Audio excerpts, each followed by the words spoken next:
Self-sabotage is always a subject that's fascinated me. Almost everyone I've ever met self-sabotages to some degree. I'd say over 90% of people self-sabotage, so figuring out why we self-sabotage and how to stop it has always interested me, and I think it's very important. So what is self-sabotaging? It's when you have continual or sudden behaviors that interfere with your long-term goals. So why do we self-sabotage in the first place? Self-sabotaging can be caused by an actual fear of success because success can mean increased responsibility and expectations. Our brain has a way of thinking that goes something like, well, I've survived this far doing this, so I need to keep doing this exact thing the rest of my life to stay alive. That's the kind of subconscious survival instinct that's built into you. You have to overcome that base survival instinct, which is still very important, but go beyond it to reach your goals and overcome self-sabotage. You can also self-sabotage if you're afraid of failing, so if you keep yourself in a position where it's hard to fail, you avoid the failure you're afraid of. But long term, it's a form of self-sabotage because you're not traversing the rocky, treacherous mountain that is the path to success. People who have low self-worth or feel they're inherently bad or have been told this a lot by others may feel that they're not worthy of happiness, so they may consciously or subconsciously self-sabotage to avoid that happiness. So what are some forms self-sabotage manifests in? I won't lie to you, I do engage in some of these sometimes. Like I've said, I'm on my own journey and I'm not perfect. Number 1. Self-defeating actions. Say you have a goal to save $10,000 by the end of the year, but every day you spend $30 on food, $10 for breakfast, $10 for lunch, and $10 for dinner. And that's just for yourself. Unless you make very good money, that's a self-sabotaging behavior because it's directly interfering with your goals that would ultimately make you happier. Say you have a goal to maintain a happy relationship and you love your partner, but you constantly argue with them, distance yourselves from them, etc. Most likely you're going to do little actions here and there that add up that self-sabotage that relationship. Number 2. Procrastination.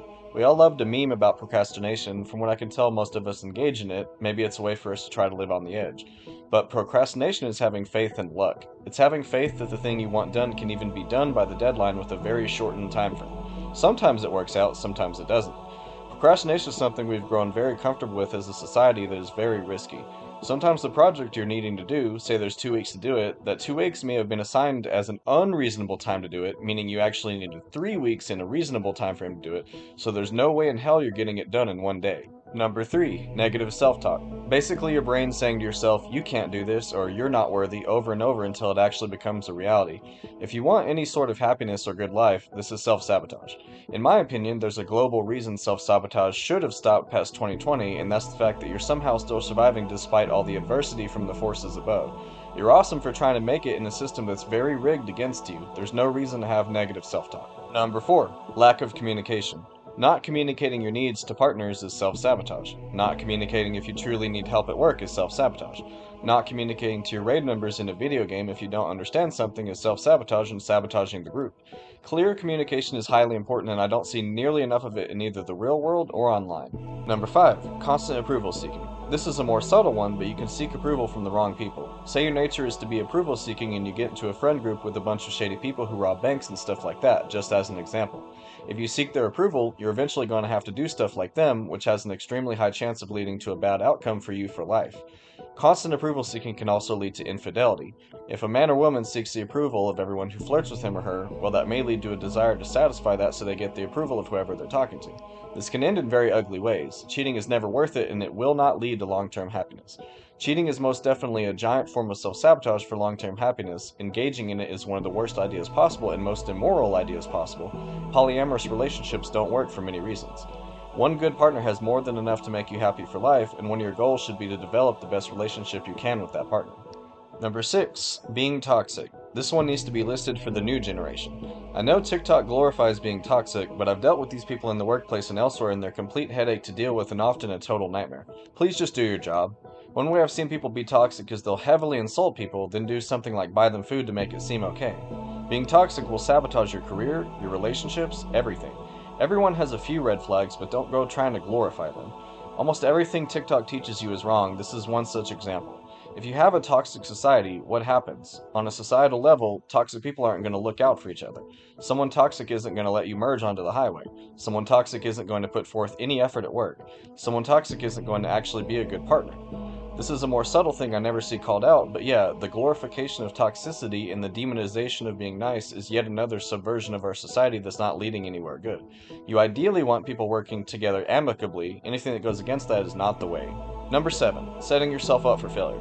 This is similar to self-defeating actions, but somewhat different. You have to set yourself up for success to do well in life. Say when you go to work, it's going to be a blazing hot day, but you don't bring a lot of ice cold water. This is going to make you excessively suffer for no reason. Say you get 2 hours of sleep and need to do any task that you need to focus on. You self-sabotage yourself by getting a very small amount of sleep. I understand the desire to get more out of the day, but you're going to be so tired the next day that it's not worth it.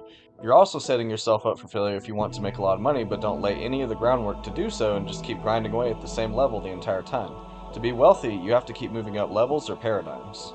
Number 8, not following your beliefs. This is a big one. It's very likely you have at least a few core beliefs. How well do you follow them? I guarantee you, unless you're basically a superhero in real life, that you can follow your core beliefs much better. It's possible you may not even have any beliefs. I would highly recommend getting some. Positive beliefs or powerful beliefs can greatly enhance whatever you're doing. I need a lot of work following my own beliefs. Like I've said, I'm still a work in progress figuring this stuff out as I go, but there are some I subconsciously embody to some degree. That's actually good. It means I don't even have to think about them, they're just beliefs all the way down to my bone marrow. Let's say you have a belief that you should handle situations peacefully. If you're constantly starting small fights over nothing, you've got a long way to go to meet that belief. The first step would be handling the first hour of the day peacefully, then the next hour, then the next hour, and just keep repeating until you've been peaceful the whole day. Then days turn into weeks, weeks turn into months, months into years. All of a sudden, this belief becomes part of who you are, automatic. And that's what you want. And I'll say most of the time it's worth it to be peaceful, at least to your fellow citizen. There are times peace is not the way to go, but that mostly concerns true evil like in the upper echelons of society. So, I've listed tons of ways you can self-sabotage. As I've said, I'm very interested in all the components of self-sabotage, especially why we do it. So why we self-sabotage was a mystery to me. It seemingly made no sense other than people being afraid of being too successful, but there's more to it than that. One of the reasons people self-sabotage is they grew up with certain patterns. Patterns can become deeply entrenched into you if you've had them for many, many years. So say you grew up in an abusive household, so you had to have your guard up constantly. Well, having that guard up constantly can cause you to be too closed off in your life. I didn't have an abusive childhood personally, I'm just using an example. The environment you grow up in too also influences this. Say you grew up in a really poor neighborhood, it might cause you to have a more cynical view of reality.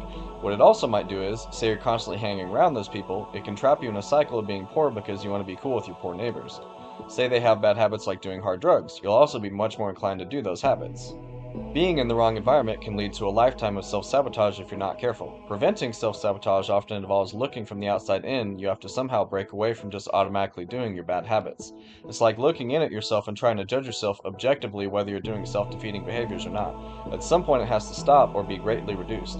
Do you think many people get to great places by constantly engaging in self-destructive behaviors? Obviously not. So to stop sabotaging yourself, you first need to identify where you're doing it. Basically, figure out your goals or beliefs, or even just one goal or belief. What do you do that gets in the way of that goal? It's that simple. Be honest with yourself. Telling yourself comfortable lies isn't going to help. Do you get too much anxiety? This can cause you to freak out over things that aren't even a problem. The new generations are constantly reinforced about anxiety, so of course all of a sudden they have much more of it when back in the day people rarely ever talked about it. So this hypothetical person identified a pattern of thinking that causes them self-sabotage, their anxiety. So what do they do to counteract it? Always make sure your anxiety is reasonable. Try to only have anxiety when it's absolutely necessary. Basically, don't overblow the small stuff. Having some anxiety about not being where you want to be is normal. Let's say you listen to a lot of gangster rap about being rich, having nice cars, having girls. If you truly believe that stuff, it's going to massively inflate your ego. This can cause tons of problems if your ego doesn't match reality. If the songs you're listening to talk about having all this money, but you constantly mess up at work and are constantly at risk of getting fired because you can't get along with your coworkers or even take the smallest criticism, you're self-sabotaging because your perception of yourself is not matching reality and what you're doing isn't helping you towards your goal. If anything, it's making you go backwards from it. I often say 30 is the make or break point. If you can't act like a real adult at 30, life is going to bend you over and have its way with you repeatedly. You'd be amazed how often businesses self-sabotage as well. I see it everywhere. They'll take the risk of keeping employees so toxic they basically radiate toxicity like a Dementor from Harry Potter, draining the happiness from everyone around them. Talks about fighting multiple people who are normally peaceful, hand waved away. Women coming at him for drama he caused, hand waved away. Ignoring duties, hand waved away. Sitting down for 30 minutes while the rest of us can't, hand waved away. The thing is, the talent or skill is not there to warrant all the hand waving. Businesses don't realize how incredibly dangerous it is to their longevity to keep employees like this around. All of a sudden, employees will start dropping out one after another, and it'll be very hard to find out why, especially if no higher-up sticks around in the actual shop long enough to witness the evil behavior. The type of person I'm talking about highly counts on only showing their true colors when no one's around, and uses a tactic called flying monkeys to get people on their side. You have to make the choice. Either you keep self-sabotaging the rest of your life, or you put a stop to it and live a good life.